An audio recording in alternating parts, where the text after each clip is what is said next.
All right, we should be live and you should be able to hear me, so please let me know if that's the case. And otherwise, we'll get started on another Monday night where we're going to discuss some things that are happening right now in our world so we can be better prepared for what might come after or during, right? And of course, I do see David Drago is here and you made it in time and I'm very proud of you. So thanks for being here. And of course, we have 5x5s coming in. Shadow Prepper is already letting me know that it is happening. Good evening, Dave Sickles. Good to see you. Let's see here. Heart Gold 556. What song would be your guys' apocalypse song? You know, I'm just not 100% sure about that, but I've always been a fan of Drowning Pool Bodies, so maybe that would be the right one. All right, we got Eric H., we got Mike Pearson, and we have Welcome to My Life saying hello from Enemy Lines, New Jersey. Well, we're glad you're there making it happen one way or the other. Thanks again for being here tonight. Of course, Midway USA is the biggest supporter of the channel. Thanks to them, I can come out here, do all of the things that I do regarding giving you information and ideas about preparedness concepts, and of course, they give me access to awesome gear and equipment that I can then review and tell you about. So big thanks to Midway USA. And looks like we have Nodak here as well, and A1 Prepping with Charlie Tuna with the 5x5. So I think we can get going. There's been a lot happening, obviously, and there's a lot of things we could touch on, but of course, tonight's discussion is going to be about border skirmishes that are popping up and maybe starting to show us how things could start to evolve depending on the level of violence that the drug cartels want to raise things to. We also have night raids occurring in different cities throughout the country regarding deportations of illegal immigrants that have caused, criminal action. And then we also have the DeepSeek AI disruption that really threw things for a curveball today when it came to the markets and has an economic but also a national security impact and might explain some of the reasonings behind the new Stargate program, which I have a lot of questions and concerns about, of course, based on the fact that anytime we start collecting data on that large of a scale, it is obviously, or at least has the potential to be used nefariously. So, good to see everybody. Luke B., long time no see. Well, glad you are back. Let's get moving, okay? So first and foremost, just to talk about how things have gotten kinetic based on recent events at the border. Mexican cartels fire at Border Patrol agents as Trump ramps up enforcement officials. Now, in my video I released yesterday, I talked about how this is one of the concerns that you should have moving forward, especially if you live in a very, cartel-heavy area regarding activity. And this is what my concern was that they would start being a little bit more brash in their actions, especially against law enforcement or American citizens. And right now, once they receive that foreign terrorist organization designation, doesn't really seem like there's much for them to hold back with anymore because they're being targeted regardless at this point, and whatever they do isn't really necessarily saving them from that targeting. So they might as well just start acting in whatever way they desire. And this is what we're kind of seeing right now, or at least in my opinion, and we'll see if this escalates further or not. U.S. Border Patrol agents exchanged gunfire with suspected cartel members near the U.S.-Mexican border on Monday as the U.S. government's response against criminal migrants continues to intensify. The gunfire exchange, which happened exactly 1 week after President Donald Trump began ramping up border security on his first day in office, occurred at around 2 p.m. local time near Fronton, Texas. A group of illegal aliens was attempting to cross the Rio Grande while bullets were fired, but did not make it across. Neither the Border Patrol agents nor the suspected cartel members were hit. It almost sounds like suppressive fire, right? So they have people crossing the river. They said, all right, keep your heads down. We're going to shoot at them so that they'll try to hopefully leave you alone, and then, we'll get out of here. And I mean, that's kind of what it seems like to me, just based on the fact that nobody was hit, and it wasn't necessarily a real engagement between the Border Patrol agents and the Mexican cartel members, but there were shots fired, which just goes to show that anything could happen and ramp up from there. President Trump recently designated Mexican drug cartels as foreign terrorist organizations. The area where the gunfire exchange took place is near Fronton Island, also unofficially known as Cartel Island, due to the criminal activity there. In an interview with Fox News Digital in 2023, Commissioner Dawn Buckingham said that she declared the land as Texas territory, even though it had not officially been before, to grant law enforcement the right to patrol there. And I don't know if you remember, but we talked about that here on this channel way back when all that was happening, because it was becoming such an issue that Texas needed to actually claim that territory so they could properly police it. One of the things that the General Land Office does is determine the center of a waterway, Buckingham said at the time.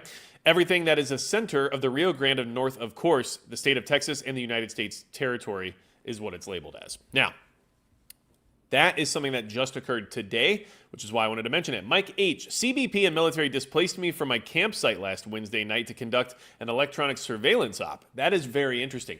They're extremely active, so they're clearly making moves and they're clearly positioning themselves to be able to be effective. So that is something that you should anticipate if you are out in some of these more rural regions that are near the border or at least in a border state. I would assume you could expect to see activity like that more frequently. And I appreciate Mike H letting us know about that because it just gives us some more to consider as we, move throughout this like new and time full of change. One thing that I want to mention is that change always has pain involved, and we are kind of surrounded by different catalysts that could move things into a different direction at any moment right now, because change definitely brings chaos along with it. So this is one of those kind of trying times where we're not really sure what could or could not happen based on all this new development that we're currently witnessing. Let's see here. Bees Nuts made the live stream, so now I am complete. Thank you so much for being here. Let's go ahead and talk about how we also had a crackdown on Tren de Aragua, which is a problematic Venezuelan gang that we've talked about a lot here over the last year. 41 arrested by immigration officials during raid of Tren de Aragua party in Adams County, officials say. Now, this is those night raids that I was talking about in the title of tonight's video. This happened around 5 a.m., so technically morning, but it was still dark out. And obviously, they're going after all of the criminal activity, which is kind of what we expect, but also obviously could lead to some altercations. But this is what's happening right now, and this is also something that you should be aware of, because if you see heavy amounts of police activity in your area, there's a good chance that it might be related to some of this that's happening right now, especially if it's unusual or something that you haven't really seen before. Nearly 50 people were detained Sunday morning after federal drug and immigration agents raided a makeshift nightclub in Adams County, and that is Colorado, following a months-long investigation, federal officials said. Drug Enforcement Administration officials said 41 of the 49 people inside the building at the time of the raid were undocumented migrants or immigrants, some associated with the Venezuelan Tren de Aragua gang. The 41 people living in Colorado illegally were taken into custody by Immigration and Customs Enforcement agents, federal officials said. Federal officials said on social media that the raid, which happened in the 6600 block of Federal Boulevard, which is Denver, Colorado, was designed to target drug trafficking and the TDA gang. The operation started around 9 p.m. Saturday, and agents executed federal search warrants for the building around 5 a.m. Sunday. DEA spokesperson Stephen Tubbs said. How many people arrested Sunday were connected to the TDA gang was unclear, but DEA officials said the number was in the dozens. So, that is a lot of Tren de Aragua gang members to round up all at one time, and it just goes to show you how concentrated they are in some of these different areas of our country, specifically Colorado. A large group had been gathering to party inside the vacant warehouse for several months, according to a DEA news release. Suspected TDA gang members posted invitations to the Saturday night party on social media. One video posted by DEA officials on X shows federal agents restraining and lining people up outside of a warehouse. A second video shows a nondescript white bus with no labels taking the group away to a detention facility. DEA officials also said weapons, cash, and drugs, including cocaine, crack cocaine, and pink cocaine, also known as Tussie, were seized from the warehouse. So, moves are happening and things are moving quickly. And of course, with the rapid action that we're currently witnessing, expect some things to fall through the cracks, expect some things to happen that were unexpected, and expect some things to go wrong. Because anytime you do things in a rushed or rapid manner, there's a good chance of a mistake being made, right? Now, Trash Here Operator says, I sold you fake weed in 2017. Okay, well, I guess if you say so, but I don't recall anything like that occurring. So, must have been that fake weed that really got to my memory. Now, we also have James Prophet. Howdy, y'all. Finally made it. Savage Lee, #1 on the Apocalypse playlist, Metallica Disposable Heroes. There you go. Well, hey, people need to have their playlist figured out. And, of course, we all have different taste in music, but it depends on what your goal is. Do you want to relax during the apocalypse because it's very stressful, or do you want to be very energized and capable of dealing with whatever challenges there might be, right? So we have to make good decisions there. Now, we also have more evidence of cartels involving themselves with, small arms weapons and ammunition. And so we already talked about evidence of this last week, and now we're talking about it again because it keeps popping up. And so you always have to ask the question, is this for rival gangs? Is this for just the purposes of intimidation? Or is it with the anticipation of needing these weapons in order to deal with whether or not it's law enforcement or citizens of the country? Who knows, right? So this is something that we need to pay attention to, and it's something that seems to keep popping up. Sinaloa cartel member arrested by ICE in Texas, sources, okay? A member of the Sinaloa cartel was arrested in Texas by U.S. Immigration and Customs Enforcement over the weekend and was found to be carrying 3 rifles, 2 pistols, and more than 3,000 rounds of ammunition. Now, some people might say, well, that's just a weekend at the range, and I understand that sentiment. However, that's generally not what these people are doing with these items. The individual, who is from Mexico, was taken into custody in El Paso, the sources added. Across the U.S., ICE operations this past weekend resulted in more than 1,000 arrests. The head of the Drug Enforcement Administration said last year that the U.S. is facing the most dangerous and deadly drug cartel or deadly drug crisis in its history, with fentanyl and methamphetamine flowing across the border, and that the Sinaloa and Jalisco cartels are at the heart of the crisis. They operate clandestine labs in Mexico where they manufacture these drugs and then utilize their vast distribution networks to transport the drugs into the United States. DEA Administrator Ann Milgram wrote in her agency's annual National Drug Threat Assessment. Now, Ewok jerky, Europe, final countdown. All right, I can definitely get on top of that because if it is the apocalypse, I guess it technically is the final countdown, and I think we could make that work. Viv B comes in with the Firestarter Prodigy. Now that is a classic. So anyway, let's keep going. Now, one thing I want to mention is that this ammo that they had here is, I believe, 7.62 by 39 Kaiser ammo. They're running the Turkish ammunition, which means, well, who knows if it actually works correctly. Moving on. Okay, the Sinaloa cartel also uses border tunnels to cross drugs into the United States undetected, she added. Most of the tunnels are not built by the cartel, but are part of the border city's sewage and water systems. So that's something else interesting, is that our own infrastructure in this situation being used against us as transportation hubs. Last week, alleged Sinaloa cartel cell leader Octavio Leal Hernandez, who is believed responsible for trafficking large amounts of methamphetamine, cocaine, heroin, and marijuana into the United States from Mexico, entered a not guilty plea during a federal court appearance. Following his extradition from Mexico, the U.S. Attorney's Office for the Southern District of California said. The alleged Sinaloa member's arrest in El Paso comes as reports are also emerging that the Trump administration is pushing ICE to increase the number of arrests per day from a few hundred to between at least 1,200 to 1,500 people.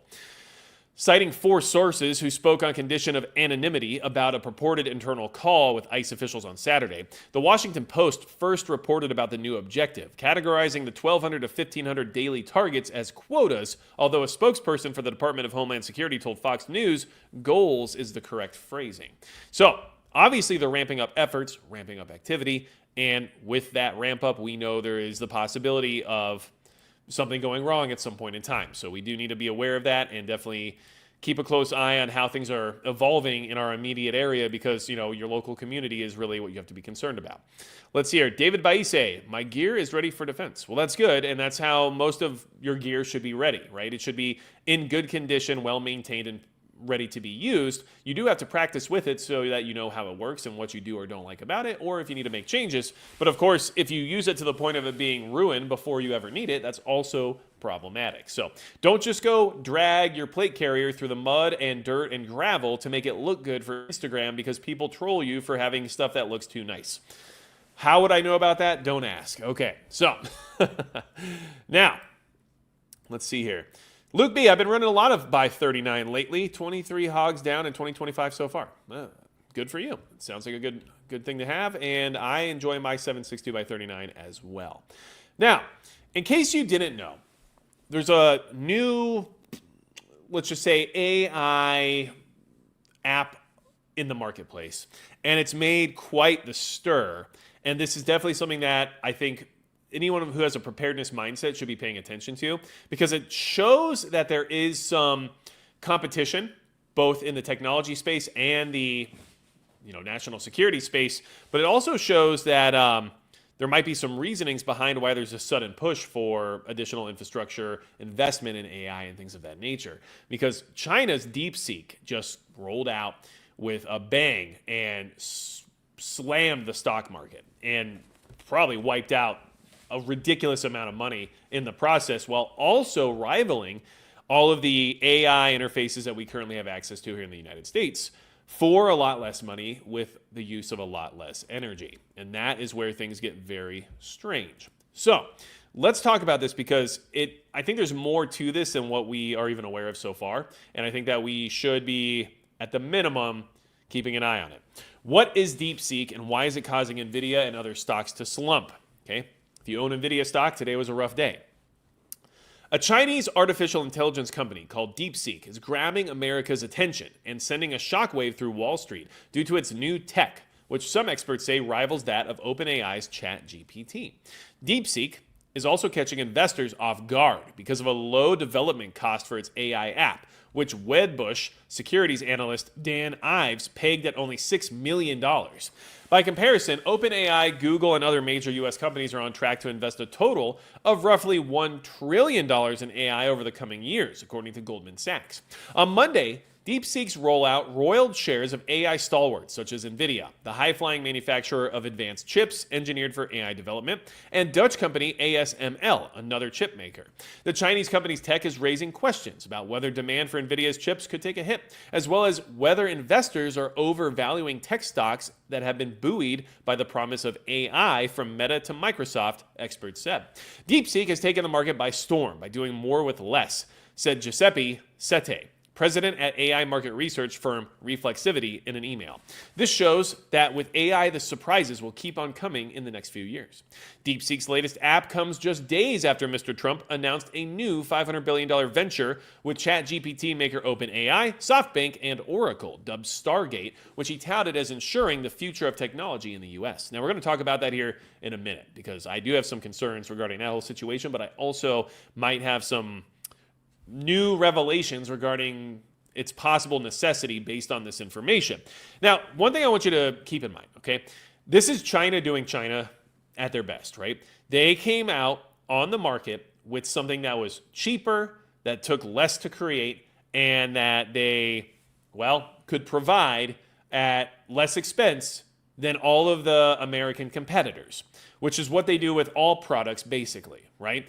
That's how China works when it comes to their manufacturing sector. Now it's how it's working with their technology sector.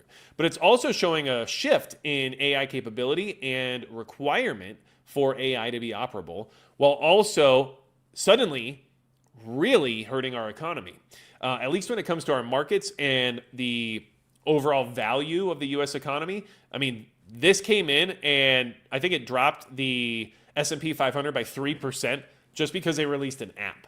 So imagine what they could do in the future if things keep moving forward in that direction. And this is just an observation. This is not speculation. This is not me trying to say that that's their goal. This is what just happened. So I think that's something that we should pay attention to.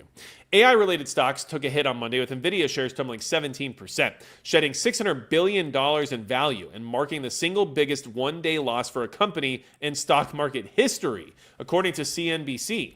ASML sank 6%, while Broadcom, another semiconductor stock, also slumped 17%. Some energy-related stocks also plunged on Monday on investor worries that the new tech could require less energy to run. Now, we're going to talk about that here separately in a different article, because there is something else to consider there as well.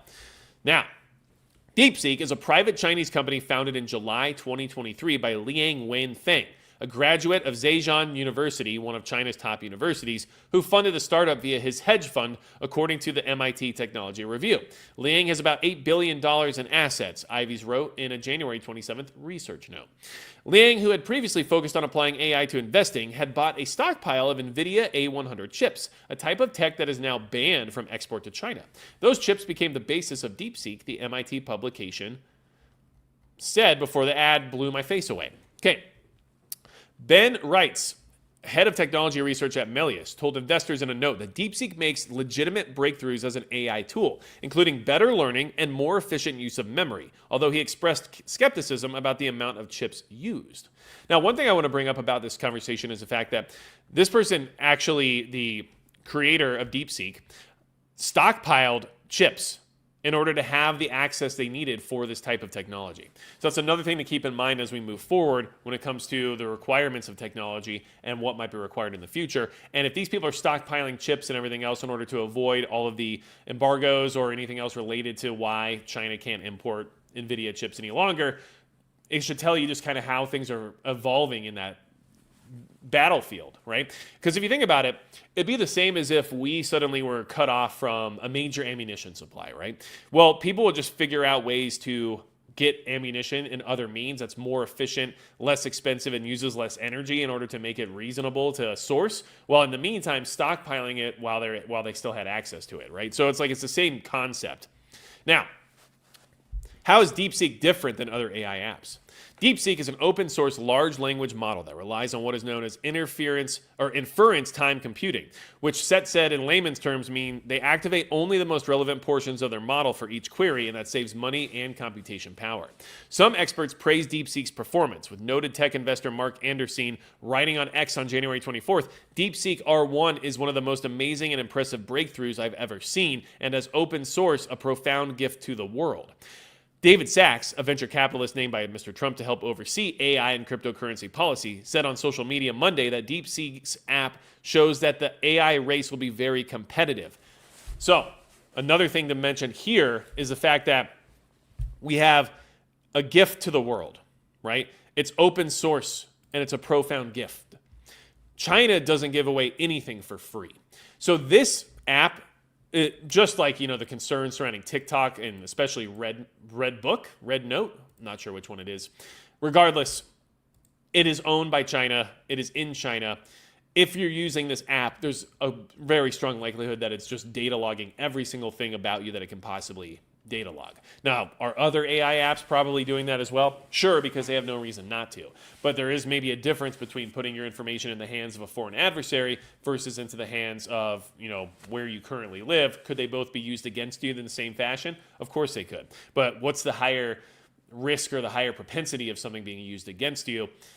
Then you have to weigh that out. Regardless, I would say it's probably not worth experimenting with at this point in time. Now, another Tactic Swirl says, never trust anything free, right? Yeah, exactly. Now, there is another consideration here, okay? Not only was China able to undercut U.S. technology, do it cheaper and more efficiently while using less energy, and not only were they able to come in and wreck the stock market upon the release of just an app, basically, right? They also were able to come in and possibly change our trajectory when it comes to our electrical grid infrastructure. And so what do I mean by that? So, and it's hard not to look at this as a possible strategy here for why this is happening the way it is. Because they're having such profound effect on everything within our country within a single release of software, right? Like it's kind of ridiculous. Nuclear stocks tank as energy names get caught in DeepSeek-fueled rout. Okay? Concerns about the AI startup DeepSeek are battering a corner of the energy market that's been vying to be the power source of choice for the booming artificial intelligence industry in the U.S. Nuclear power stocks were caught in Monday's steep sell-off, tumbling even further than many of the top tech names that plunged amid fears that China's DeepSeek app could challenge the narrative that helped prop up markets for years. NuScale Power Core, one of the market's best performing nuclear energy stocks in 2024, dropped as much as 24%. Vistra Core, another nuclear power provider, dropped as much as 26%, while Talon Energy Corp and Constellation Energy Corporation dropped 21 and 20% respectively. Shares of Oklo, a nuclear energy technology company that went public last year, were down about 30% in early afternoon trading. BWX Technologies, which supplies nuclear energy parts and clean power to the government, dropped as much as 10%. Cameco Corp, another nuclear energy provider, was down by 9%. Nuclear power companies were among the beneficiaries of the AI boom in the past year, amid soaring energy demands by data centers and other key infrastructure powering technology. But the debut of a cheaper, less energy-intensive AI model is damaging that view, as well as complicating the market's thinking on lofty stock valuations and heavy AI spending broadly. DeepSeek is all anyone is talking about as we kick off this busy trading week. Jay Woods, the chief global strategist at Freedom Capital Markets, wrote in a note on Monday. The fact that this technology is supposed to take less energy and is more cost-effective than US-based models has US technology investors very concerned. Okay? Now, here's one thing I found very interesting. Okay? I'm trying to find... Actually, I think that it was in the last article. But it talked about how some of the other energy groups out there involving wind power, right, were actually benefiting from this sell-off. So if AI presented by China is cheaper, more efficient, and doesn't use as much energy, suddenly you don't have as much of a reason to invest in nuclear power or other power-producing entities that could actually move things into the future. And so you have to look at this from a bunch of different perspectives. But the ability for them to come out, hurt the economy, provide a product at such a lower valuation that can provide the same amount of function, and possibly change trajectory of how we want to provide power to our country into the future, all in one day, is concerning. And shows that there is a very good reason to be concerned about AI development, especially regarding foreign adversaries and foreign countries as a whole that may have the keys to the city thereafter based on what our country needs in order to maintain that level playing field, right? You can't stay near peer if your enemy has the best and highest quality AI in the world, and that's just the truth at this point in time. Whoever gets to actual sentient artificial intelligence first is going to end up being the most powerful, even if they don't realize they end up being slaves to that artificial intelligence. And that's the biggest concern, but unfortunately, it's also inevitable.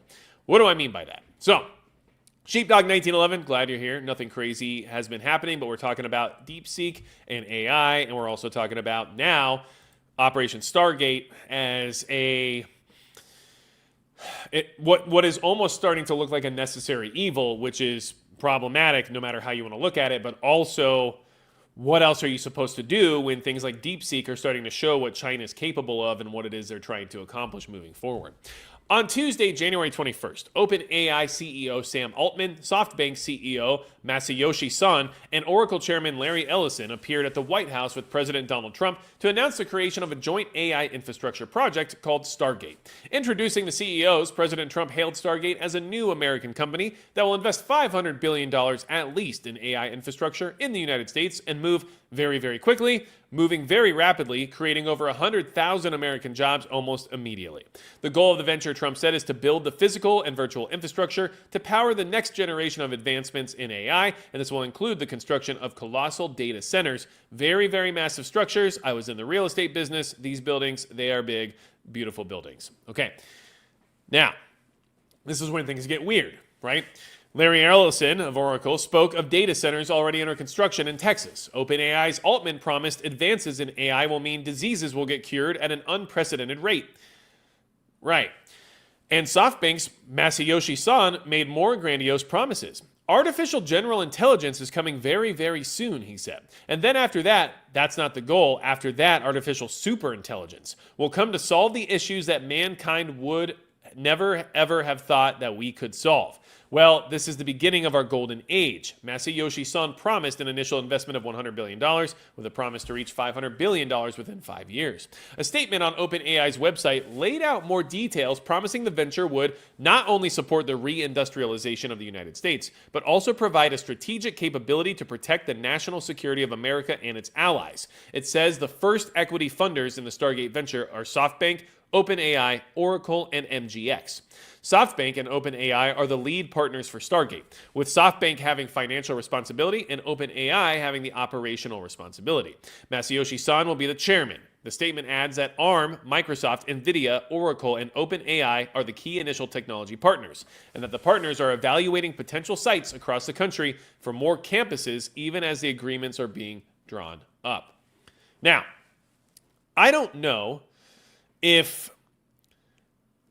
I like the idea of a massive AI infrastructure with massive data centers being constructed to log every single detail about every American's life, which we already know they've been doing via the NSA for decades now.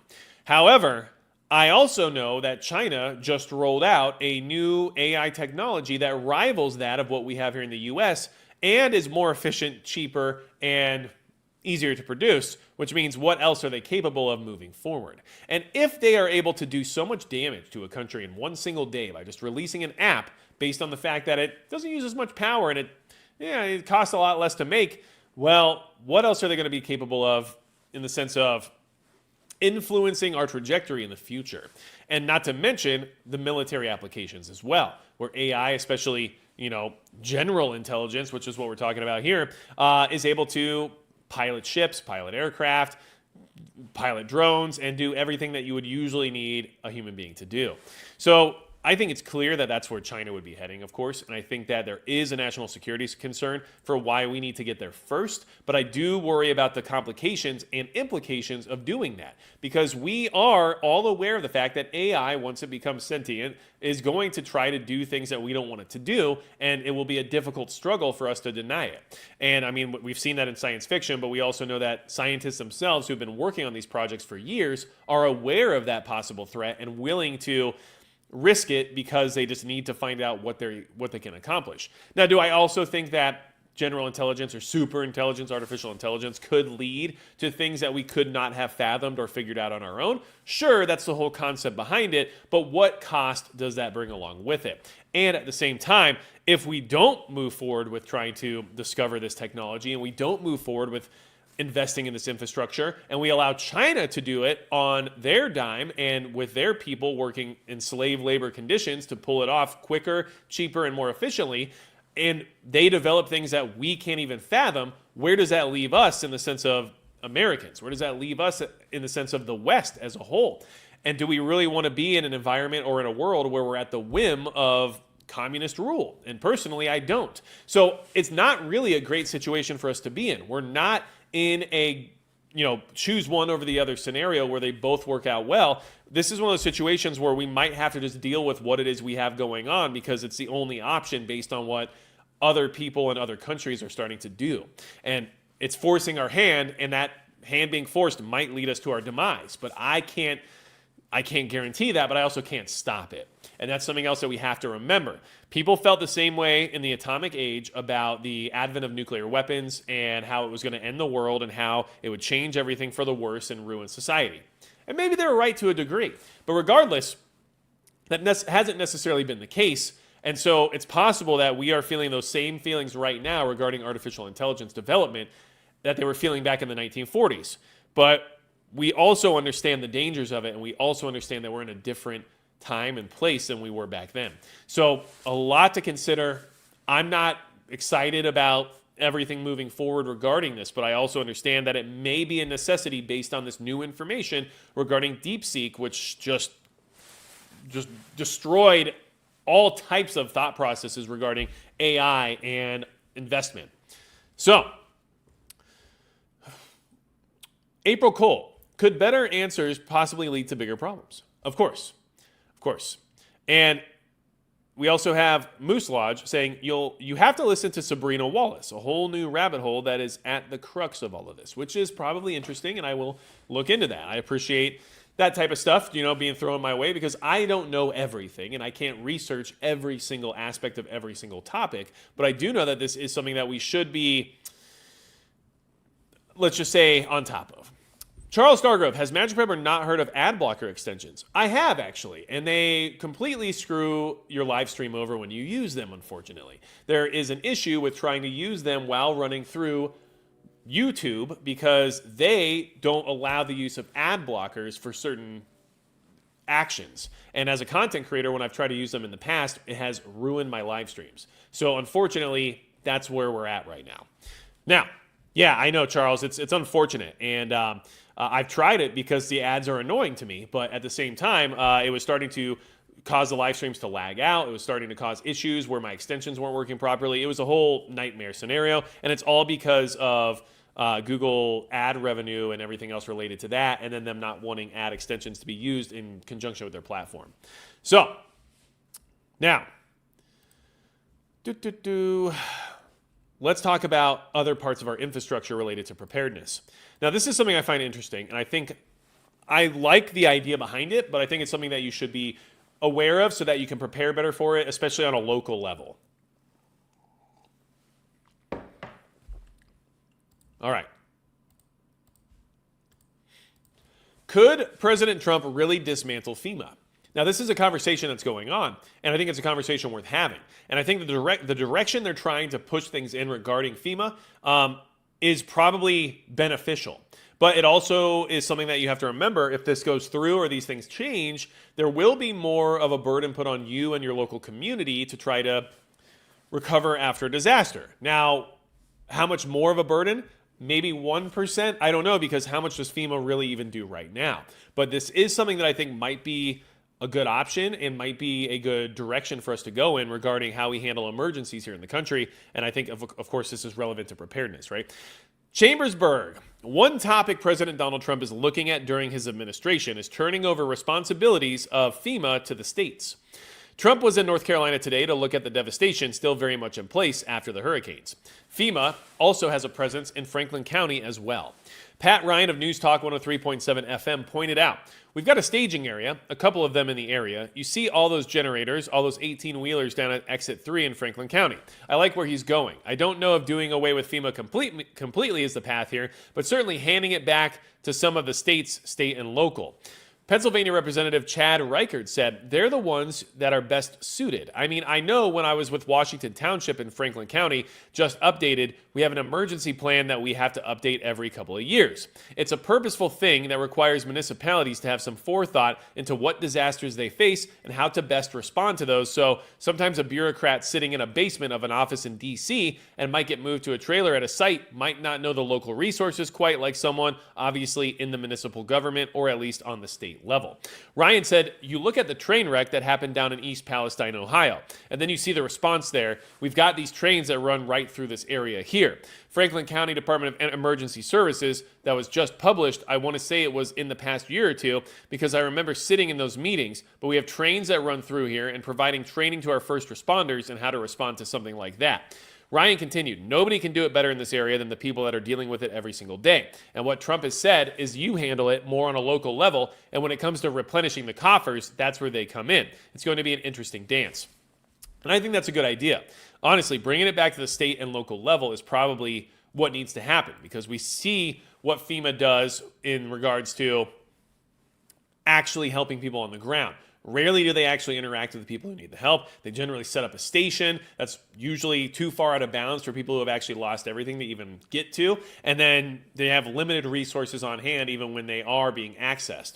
So I think bringing it back to the state and local level is probably a good idea. And I agree with the sentiment of that gentleman in that article, that the people who are on the ground in your community know the community best. They know where the resources are. They know where the critical infrastructure is. They know what needs to be repaired first in order to get things flowing more quickly. Like, they know their area. So those are the people who should be making the decisions on where the money goes and where all of the effort goes. And of course, if FEMA can just be a bank account for local, state, and, small government in order to get people what they need in the time of need, then that might be the way to do it. Because first you eliminate a ton of unnecessary fluff when it comes to employees and when it comes to all types of bureaucracies, right, or bureaucratic red tape that costs a lot of money every single year. You get rid of all of that waste and everything else related to it, and all that extra money that you now have that FEMA isn't wasting is just going directly into, your city government or your county government or whatever it might be, and suddenly you get a lot more for your money. So I think it's a good idea, but I do think it's something that you should be prepared for as a preparedness-minded person, that if the federal government takes that step back, that there might be at least some growing pains, and in the interim, maybe a lack of what most people would assume is the type of support they would expect during an emergency. But once the states and the local governments and everybody else figures it out, and once all the money and the funds start to flow more freely, maybe it's a lot better than what we're seeing right now. And based on what happened in North Carolina and East Tennessee, I have zero doubts that it would be better than what we're seeing right now because the response there was just not what any of us would have expected. So I don't think it's a bad idea. Let's see here. We have little Skyalism. I always screw that name up. FEMA FUBAR, and that is, I agree. I think that you're right about that. They are no longer going to be repaired. They are going to have to need dismantling or reorganization of some kind, and I think that this is probably the better approach. Let's see here. We also have Silent Guard. FEMA also claims they have a right to do this. Right. Well, FEMA claims a lot of things, but one thing that I'll bring up about FEMA is just a good talking point, especially here in this community, is you remember the good old days when we were worried about FEMA death camps and we were worried about all the coffins they were transporting all around the country and everything else? Like, those were the times where we were prepared for authoritarian action that was more direct and more kinetic. And now things have evolved since then into, AI and data centers and social credit scores and technology oversight and everything else that, we don't have the same level of pushback that we were anticipating back in those days. So that is something that I always kind of just think about, as a random thought here or there, is like how things have evolved. Like basically how things have changed since we've concerned ourselves with the zombie apocalypse, right?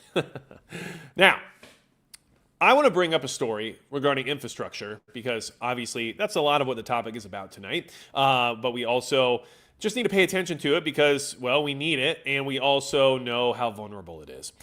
Do you remember when it was about 2023, February of 2023, and we reported on that here on this channel, of course. And if you're new to the channel, make sure you subscribe and hit the like button. I think that would help out quite a bit to get the message out there. And of course, it will help you be reminded that we do this every Monday night. And if you're here on Replay Crew, make sure you check it in the comments section because I always appreciate you all letting me know that the information I'm putting out there for you is actually getting somewhere and actually being well received. So thank you so much for always checking in.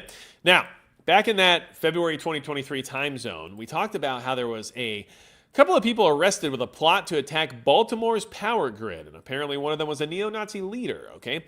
Now, the FBI captured two people, one a nationally known neo-Nazi leader, before they could launch an attack on Baltimore's power grid. That they had the potential to completely destroy this whole city, authorities said on Monday. Now, that happened way back then.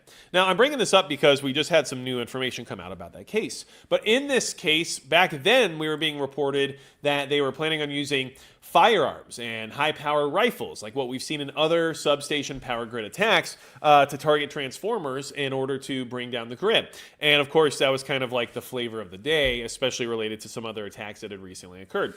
So we all obviously went along with that because it was reasonable and logical. But now that the case has moved forward, the strategy is different and even more low tech. And so I think that this is something that you should be aware of because apparently it's just, according to these people's plans, that easy to take out the power grid, okay? Annapolis. A Florida man is heading to trial in Maryland on Monday for an alleged terrorist plot to destroy the power grid in the Baltimore region. Like I said, this happened way back in 2023, but this is when, how the court system works, I guess. The trial began with jury selection. On Monday, more than 27 jurors were chosen to sit on the 36-member body. Court is adjourned until Tuesday, January 28th at 9:15 a.m. According to court documents, Brandon Clint Russell of Orlando, Florida, planned to carry out attacks against electrical substations between 2022 and 2023 in furtherance of his neo-Nazi beliefs.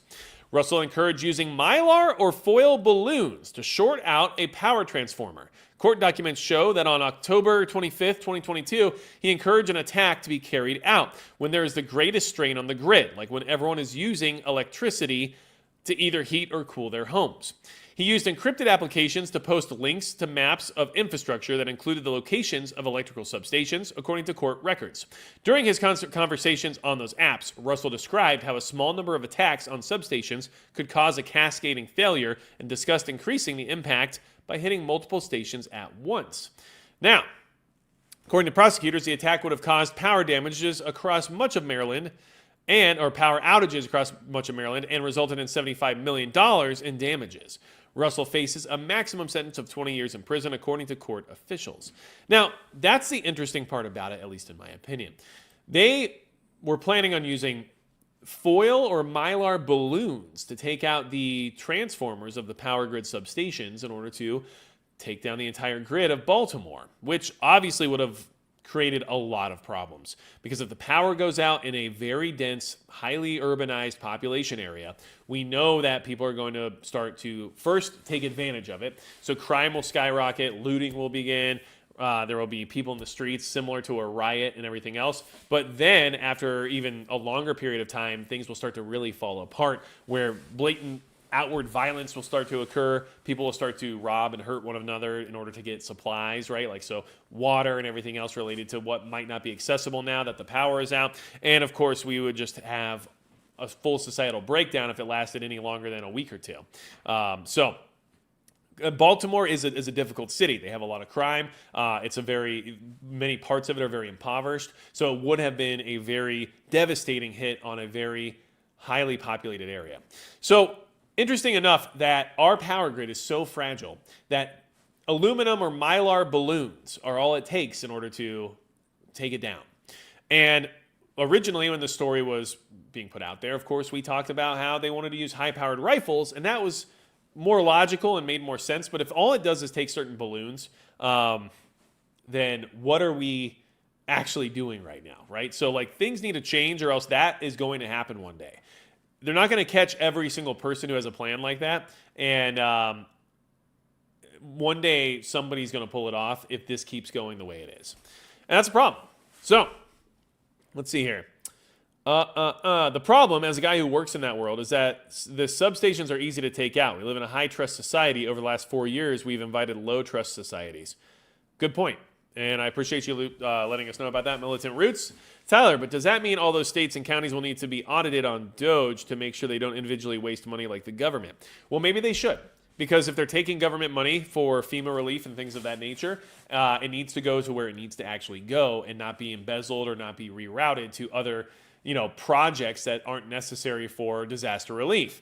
And that's just part of the equation, unfortunately. But we all know that local municipalities have just as much corruption and just as much waste as the federal government. They just do. And it's something that you see all the time, even in a small town, where money is being spent on things that doesn't really even make sense. But it's like they feel the need to spend it just to spend it, right? So let's see here. Now, no income tax. How do you feel about consumption tax? Don Pyle. I think if we can get rid of the income tax and remove it from the equation, that if you leave things like sales tax, I'm okay with that because now you're at least in charge of what you're being taxed on. So you can decide whether or not you want to be taxed or if you want to save your money or if you are willing to, avoid the tax by not spending, right? So like it gives the person the option, but it also provides that additional funding for anything else you might need, especially in a locality scenario. Because if you don't pay anything into your locality, then how do you expect things to actually improve or grow or actually just maintain, including infrastructure like roads or electrical substations, right? So like these are things to keep in mind. But also at the same time, I think that tax that we don't have the ability to say no to is already not the right way to do things. So that's how I feel about that, I guess. If I don't have a choice with income tax, like it comes out of my paycheck automatically, then we have a problem because I need to determine, what my taxes are, not you, right? And so, of course, you have control over that when it comes to how you set up your W-4, but that's just, we all know that's not exactly how it works. Now, let's see here. Lars Larson says, poor people spend most of their money, so they get taxed at a higher rate then. Well, that's the decision they'll have to make, I guess, right? Like, that's just how I get rid of income tax. I hope you understand, my locale, my county, my town, my state, like we had the ability to remove property tax on our last ballot. When we voted in November, we were voting on a measure that would have abolished property tax. And in our state, North Dakota, we have a surplus because of the oil field and the energy industry and everything else. We're not lacking revenue, right? So the idea was, okay, if the government has surplus money, if our state government has extra money, then we've been taxed too much because the government shouldn't have extra money to spend. They should have only exactly what they need and the rest should stay in our pockets. So obviously we're doing something wrong because the government has extra cash. So instead of trying to change things around for the energy industry or something like that, why not just let the people who own property here not pay property tax anymore because the government can afford it? And so we got to vote on it. But the problem is that we voted on it with everybody else in the state who doesn't own property or has this fear that without the money to the government that everything will fall apart. Like their schools won't, be built, or, the hospitals won't run anymore. Who knows what else, right? So we had a chance in my state to get rid of property tax, and people said no. And so that kind of just shows you why it's already a difficult thing to accomplish, because for some reason people want to be taxed because they don't want the responsibility of having to try to fund things on their own as a community. And so if we get rid of the income tax, which is at a federal level in that regard, at least then that's one less thing that can be forced upon me that I don't agree with, right? And then at the end of the day, we'll figure out what to do with the rest, and if it has to come through tariffs or whatever else the strategy is, I don't care, because I'm already being taxed a ridiculous amount of money on income rather than money being spent, and I should be able to save that money or put it aside or invest it instead of it being just wasted immediately for the government's purposes. And that's just how I feel about it. And honestly, I don't. I mean, I wish there was like a flat tax or a fair tax or something like that. I just don't know how it's going to work these days, but I do like the idea of getting rid of income tax. So let's see here. Wisconsin Prepper says, how many guns have I bought terrorists with my income tax? A lot more than you'd like to admit. And that's the problem. We've all invested a lot of money into things we don't agree with. So instead of taking my money automatically, why don't you just use it once I allow you to have it by deciding I'm going to spend it on something that is being taxed, right? Let's see here. I'm just trying to make sure I'm not missing anything here. Dustin Pribble, income tax was supposed to be temporary anyway. Correct. So this is where we're at. Everything's changing very quickly. And look, tonight's conversation was a little bit more nuanced. I understand that, but I do want to try to keep an eye on what's happening like right now. And right now, we still don't have any additional information regarding the trajectory of things happening in the Middle East or things happening in Eastern Europe. We do know that there is talks of negotiations. We do know that there's ceasefires. We do know that things have evolved slightly, but we haven't had any of those formal negotiations or discussions yet between foreign leaders that's almost required for us to really understand where we sit regarding those conflicts. And so, yes, we could talk about the conflicts. Things always are moving in one direction or the other, but I'm not seeing anything right now that says, hey, this is getting even more out of hand, or hey, this is going to turn into something much worse suddenly based on this, or that, right? So until that happens, or, until we need to discuss it further, trying to focus on what's happening right now in the country, because so much is happening so fast and a lot of change is occurring, and people are concerned. And it's fine if you don't agree with the things that are occurring right now and you're concerned about the way it appears, or you're concerned about the way it affects people around you or whatever else. That's understandable, and you're allowed to feel that way, because that's just how it works. Being American, we can have our own opinions, and everybody can have their own say as to what they think should or should not be happening. But regardless of whether or not you like it or don't like it, it is what's happening. So that's why you should be aware of it and prepare for whatever that creates around you. And for me, personally, I would like to say that I think for things to improve, they have to get worse first. And that's just, unfortunately, what I believe is where we're kind of looking at right now. And from a business standpoint, which is a lot of times how I try to correlate things, just because that's where some of my background is, and as well as just how things work is a similar structure to business. But what I kind of see regarding that is, like, when you have a business that is failing, when you're in the red every month, when you're losing money, when you're no longer profitable, right? Or you're losing employees and things are falling apart. You can't just keep going the same as you're doing with that business and just hoping that it eventually corrects course. You usually have to do something drastic, and you have to take an even bigger hit for a very short period of time in order to either rebrand or reopen or redeploy assets to a location in order for it to get back out of the rut, right? So sometimes you have to close the doors so that you can remodel and reopen so that people give you another chance. But there's a point in business where you can't just keep moving forward with the status quo and expect to ever get out of that hole. In fact, it usually just grows and gets worse. And then the longer you wait to do something about it, the harder it is to fix. And that's something that I've ran into personally in my professional life multiple times, where you know something has to happen, but because of the financial implications of taking the actions required, people don't want to do it because at first glance or in the immediacy, it feels like, business destruction, right? Like business self-deletion. But in the future or past that initial action, the goal is to actually improve and recover. So optimistically, I'm hoping that's what we're seeing right now, but I can't say that for a fact because I just can't guarantee anything, right? I do the best I can to give you analysis based on what I find is occurring and based on what I think is relevant, and then we move on from there, right? Now, let's see here. MX Fight 705. So you're saying I should just buy the dual tube nods then? Personally, and this is just me, okay?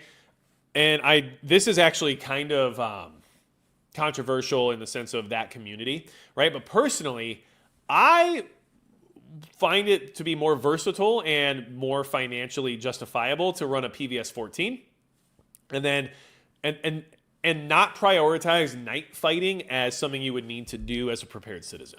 Is it something you should have the capability to do or would like the capability to do? Sure, I think it definitely provides you with a lot of versatility and it provides you with a little bit of a leg up over other near-peer adversaries in certain situations. However, for me, as a prepared civilian type or whatever you want to call me, my idea behind night vision, its priority of use is actually for more like search and rescue or just clandestine stealth type movements in the sense of like trying to get from point A to point B without detection or trying to find somebody or find something in the dark, right? So like that's what I look at it as, is a mobility enhancement and a search and rescue enhancement. And then the night fighting, gunfighting aspect of night vision is tertiary for me, which is why I don't always run laser aiming modules on all my rifles because they're heavy, they're additional logistics regarding batteries and everything else, and they are only used at night and they're only used in the specific capacity of running night vision, and that's not something that I think everyone would actually be doing on a regular basis in any type of preparedness situation. And that's just my opinion.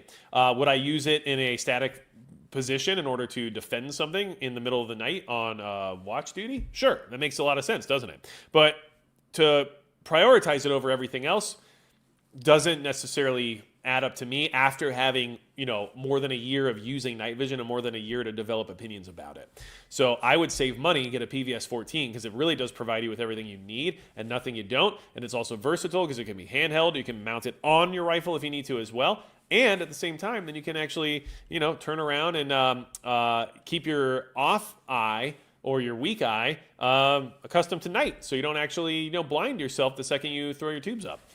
Just me. Now, B's nuts. Am I IT? I am not IT at all, unless you consider doing what I do here on YouTube IT. But, this is my main business, I guess we'll call it at this point in time. But it's just me. Obviously I have a family as well, but I don't have employees. I don't have, partners. I don't have people that come in and edit for me or do any of the additional work. I don't have a cameraman. So it's all just me, which is the only reason why I can make the transition to doing this full time. If I had to support a team, I wouldn't be able to do that. So, but yes, this is what I do now. And in the past, I was in the hospitality industry where I ran businesses, multiple businesses, and I also, worked my way up from being a line cook. So there you are. Now, I do want to say, while we discuss things moving forward, I want to mention I knew that this took me way too long, and it just wasn't something that I was super concerned about because I wasn't using it or anything like that. But I did get my GMRS license from the FCC. Yeah, I know that whole entity is problematic, and I have my issues with that. But all it took was $35 and just going through a really painful website process of something that was built in 1994. But in order to get a GMRS license, I didn't have to take a test or anything else. I just paid $35, navigated through a really bad website, and that license covers me and my immediate family. So I think it's something you might want to look into. Obviously, GMRS just opens up some additional channels and additional frequencies for you in an emergency situation. Being licensed allows you to use it in any situation, not just an emergency. And at the same time, now you can actually practice with more, and it's way less it's way less of an investment than like a ham radio license because there is no test or anything along those lines. It's just a formality that you pay, but it opens you up to a much better wide range of communication. So I went ahead and did that. It was worth it in my opinion, and I was just going to suggest that to everybody in case you're wondering how you can, improve your communication situation. So, and yes, there are a lot of ways you can get into GMRS using, Baofangs and other radios as well. And I'm going to test out some other GMRS related radio equipment later this year. But I wanted to mention that because I think it's important as well. And I think that we should be able to talk. So I appreciate all of you. I am going to call it a night. The private live stream starts at 9:15 Central Standard Time. If you want to be part of the private live stream, hit the join button down below. You can become a YouTube channel member where you get access to the private live stream. And of course, you can get some cool emojis and things like that. Or you can join the Subscribe Star, which is $5 a month, but it has some additional perks like some exclusive content and some other things that I have been rolling out here slowly regarding, possible, let's just say, preparedness incentives, which might benefit you. So make sure you check that out. I just put the link in the live chat. It's also in the description down below. Those are for people who want to financially support the channel directly, which I really appreciate, but I don't require. All of my information is free on the channel. Everything that's on these other platforms is more casual and more of a just thank you and appreciation style format. So I just wanted to make sure to clarify that. Anything else you need from me at all, magicprepper.com is a great place you can go. There's discount codes and all kinds of stuff there, so make sure you check it out. And besides that, it's going to be it for Magic Prepper.